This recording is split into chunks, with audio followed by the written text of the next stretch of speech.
ಎಲ್ಲರೂ ದೂರ ಹೋಗ್ಬಿಡ್ತೀನಿ. ನನಗೆ ಹಿಂಸೆ ತಡ್ಕೊಳಕ್ಕಾಗ್ತಿಲ್ಲ.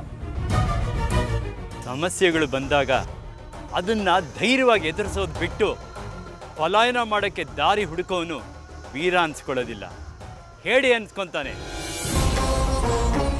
ಇದಕ್ಕೇನಾ ನೀನು ಮತ್ತೆ ಜನ್ಮ ಎತ್ತಿ ಈ ಭೂಮಿಗೆ ಬಂದಿರೋದು? ನಾನಿನ್ನೇನು ಮಾಡಲಿ? ಏನು ಮಾಡು ಅಂತೀರಾ? ನೋಡಿ, ನನಗಿಲ್ಲಿ ಇರಬೇಕಾಗಿರೋ ಅವಶ್ಯಕತೆ ತುಂಬಾ ಇದೆ. ನಿಮ್ಮ ಹತ್ರ ಏನು ಮುಚ್ಚಿಡಲ್ಲ, ಎಲ್ಲ ನಿಜಾನೇ ಹೇಳ್ತೀನಿ. ನನ್ನ ತಂಗಿ ಮದುವೆಗೆ ದುಡ್ಡು ಸಿಕ್ಕರೆ ಸಾಕು ಅನ್ನೋ ಕಾರಣಕ್ಕೆ ಇಲ್ಲಿಗೆ ಬಂದೆ. ಸ್ವಲ್ಪ ದುಡ್ಡು ಸಿಕ್ಕಿದ್ರೆ ನನ್ನ ತಂಗಿ ಮದುವೆನ ಧಾಮ್ ಧೂಮ್ ಅಂತ ಮಾಡ್ಬೋದಲ್ಲ ಅನ್ನೋ ಅವಶ್ಯಕತೆ ನನ್ನ ಇಲ್ಲಿ ಕರ್ಕೊಂಬಂತು. ಆದ್ರೆ ಇಲ್ಲಿ ನಂಗೆ ಪ್ರತಿ ಕ್ಷಣನೂ ಉಸಿರು ಗಟ್ಟಿಸ್ತಿದೆ, ಭಯ ಆಗ್ತಿದೆ, ಎಲ್ಲಾದ್ರೂ ಓಡೋಗ್ಬಿಡೋಣ ಅನ್ಸ್ತಿದೆ. ಅದು ನಿನ್ನ ಭ್ರಮೆ ಮತ್ತು ಕಲ್ಪನೆ. ನೀನಿಲ್ಲಿ ಬರೋದಕ್ಕೆ ನಿನ್ನ ತಂಗಿ ಮದುವೆ ಅನ್ನೋದು ಒಂದು ಸಣ್ಣ ನೆಪ ಅಷ್ಟೇ. ನೀನಾಗಿ ಬರದೇ ಇದ್ರು ನಿನ್ನ ಬದುಕಿನ ಗಮ್ಯ ಹಾಗೂ ಗುರಿ ನಿನ್ನ ಇಲ್ಲಿ ಕರ್ಕೊಂಡು ಬಂದೇ ಬರ್ತಿತ್ತು. ಅದನ್ನ ತಪ್ಸಕ್ಕೆ ಯಾರಿಂದನೂ ಸಾಧ್ಯನೂ ಇಲ್ಲ, ಭಯ ಪಡೋ ಅವಶ್ಯಕತೆನೂ ಇಲ್ಲ. ಸಮಸ್ಯೆಗಳು ನಮ್ಮನ್ನು ನೋಡಿ ಹೆದರ್ಕೊಂಡು ಹೋಗ್ಬೇಕೇ ಹೊರತು ಸಮಸ್ಯೆಗಳನ್ನ ಕಂಡು ನಾವು ಹೆದರ್ಕೊಂಡು ಹೋಗ್ಬಾರ್ದು. ಹೇಳೋದು ತುಂಬಾ ಸುಲಭ ಗುರುಗಳೇ. ಒಂದು ಕ್ಷಣ ನೀವು ನನ್ನ ಜಾಗದಲ್ಲಿ ನಿಂತ್ಕೊಂಡು ಯೋಚನೆ ಮಾಡಿ, ಆಗ ನನ್ನ ಕಷ್ಟ ಏನು ಅಂತ ನಿಮ್ಗೆ ಗೊತ್ತಾಗುತ್ತೆ. ಅಸ್ತಿತ್ವನೇ ಇಲ್ದಂಗೆ ಬದುಕ್ತಾ ಇದ್ದೀನಿ ನಾನು. ಈ ಜೀವನನೇ ಬೇಡ ಅನ್ಸ್ಬಿಟ್ಟಿದೆ ನನಗೆ.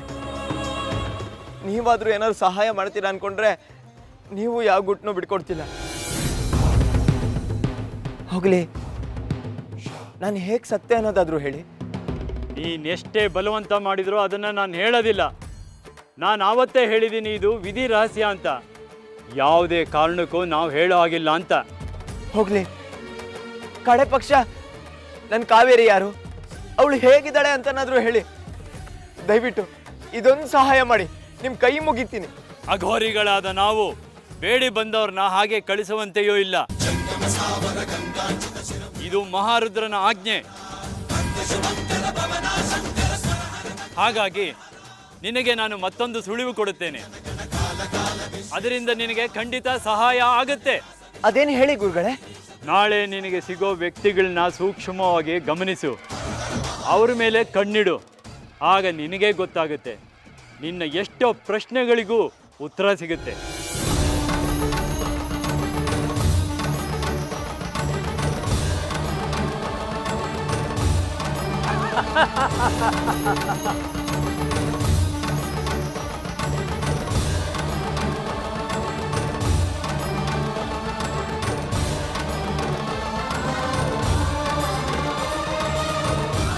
ಕಷ್ಟ ಆಗ್ಬೋದು, ಆದರೆ ಕಾವೇರಿಯಾಗಿ ಅವನ್ನ ಸೆಳೆಯೋದು ತುಂಬ ಈಸಿ ಕೆಲಸ.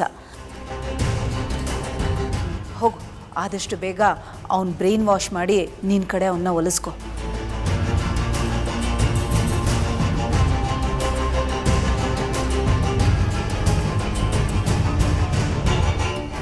ಅದೇನು ಈಸಿನೋ ಏನೋ, ಮಾವನ ಮೂಡು ಯಾವ ಟೈಮಿಗೆ ಹೇಗಿರುತ್ತೆ ಅಂತ ಹೇಳೋಕ್ಕೆ ಆಗಲ್ಲ. ಏನು ಮಾಡೋದು?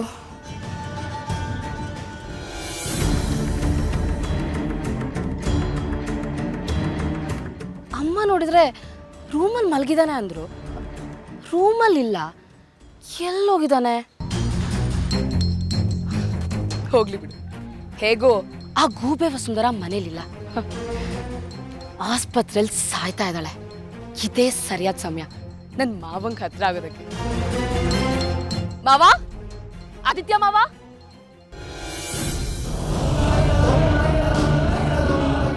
ನಾಳೆ ನಿನಗೆ ಸಿಗೋ ವ್ಯಕ್ತಿಗಳನ್ನ ಸೂಕ್ಷ್ಮವಾಗಿ ಗಮನಿಸು, ಅವ್ರ ಮೇಲೆ ಕಣ್ಣಿಡು. ಆಗ ನಿನಗೆ ಗೊತ್ತಾಗುತ್ತೆ, ನಿನ್ನ ಎಷ್ಟೋ ಪ್ರಶ್ನೆಗಳಿಗೂ ಉತ್ತರ ಸಿಗುತ್ತೆ.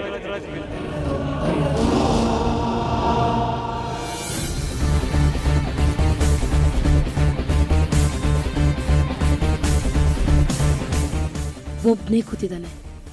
ಇವತ್ತ ಹಾಳಾದ ವಸುಂಧರ ನೆನಪೇ ಬರಬಾರ್ದು. ಹಾಗೆ ಮೋಡಿ ಮಾಡ್ತೀನಿ.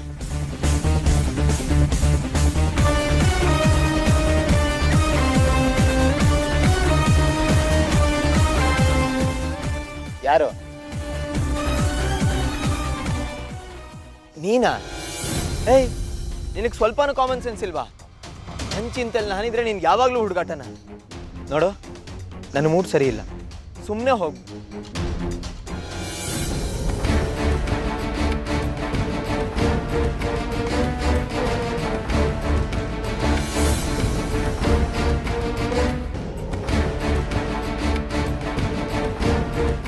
ಏನ್ ನಿನ್ ಚಿಂತೆ?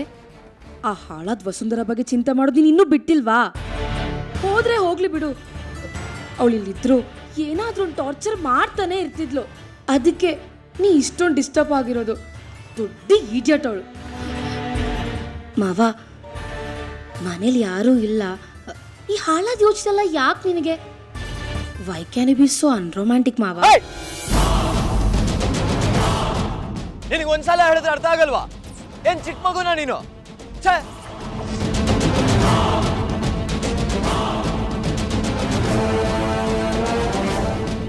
ಆದಿತ್ಯ, ನೀನಾ ಇದು? ನೀನಾ ಇಷ್ಟು ರೂಢಾಗಿ ಬಿಹೇವ್ ಮಾಡ್ತಿರೋದು?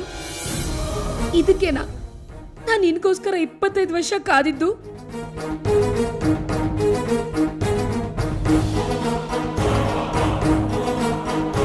I am really sorry Kaveri.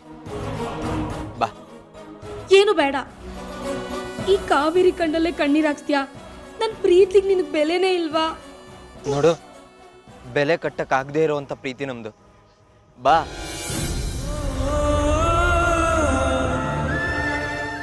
ನೋಡು, ಜನ್ಮ ಜನ್ಮಾಂತರದ ಪ್ರೀತಿ ನಮ್ದು. ಅದಕ್ಕೆ ತಾನೆ ನಾವು ಮತ್ತೆ ಮತ್ತೆ ಒಂದಾಗ್ತಿರೋದು. ಕಾವೇರಿ ಅಂತೆ ಜನ್ಮ ಅಂತೆ ಬುಲ್ಶಿಟ್. ನಿನ್ನನ್ನು ಪಡ್ಕೊಳ್ಬೇಕು ಅಂತ ಹೇಳಿ ವೇಷ ಬದಲಾಯಿಸ್ಕೊಂಡು ಬೆಟ್ಟ ಶಿವಾಗ ಬಂದೋಳು ನಾನು. ಇನ್ನು ತಲೆ ಸವರೋದು ಗೊತ್ತಿಲ್ವಾ? ಹೌದೌದು ಆದಿತ್ಯ, ನಮ್ದು ಜನ್ಮ ಜನ್ಮದ ಅನುಬಂಧ. ಕಾವೇರಿ, ಹೇಳು ಆದಿತ್ಯ. ನಾನು ಹೇಗೆ ಸತ್ತೆ? ನೀನು ಹೇಳಲೇ ಇಲ್ಲ. ಮಾವ, ಅದು ಅದು ಮಾವ ಅನ್ಬೇಡ, ಆದಿತ್ಯ ಅನ್ನು. ಹೇಳು, ನಾನು ಹೇಗೆ ಸತ್ತೆ?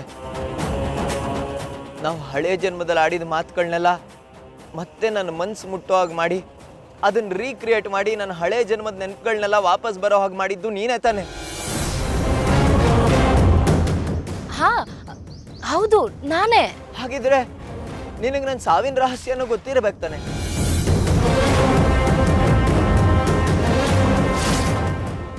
ಮತ್ ಯಾಕೆ ಹಾಗೆ ಮಾತಾಡದೆ ನಿಂತಿದ್ಯಾ? ಮಾತಾಡು. ಅಯ್ಯೋ, ಇವನೇನಪ್ಪ ಪದೇ ಪದೇ ಅದೇ ವಿಷಯ ಹಿಡ್ಕೊಂಡು ರಬ್ಬರ್ ಥರ ಎಳಿತಾನೆ. ಹೇಳು ಕಾವೇರಿ, ಹೇಳು. ಆದಿತ್ಯ, ಅವತ್ತು ನಾವು ಬರ್ತಿರ್ಬೇಕಾದ್ರೆ ಹಾ, ಹೇಳು. ಛೇ, ಎಷ್ಟು ನೆನ್ಸ್ಕೊಂಡ್ರು ನೆನಪೇ ಆಗ್ತಿಲ್ಲ. ನನಗಿಷ್ಟೇ ನೆನಪಿರೋದು. ಅದು ಬಿಟ್ಟರೆ ಬೇರೆ ನನಗೇನು ಗೊತ್ತಿಲ್ಲ. ಗೊತ್ತಾಗತ್ತೆ, ಇಷ್ಟರಲ್ಲೇ ಎಲ್ಲ ಗೊತ್ತಾಗುತ್ತೆ. ಆದಷ್ಟು ಬೇಗ ಗೊತ್ತಾಗುತ್ತೆ.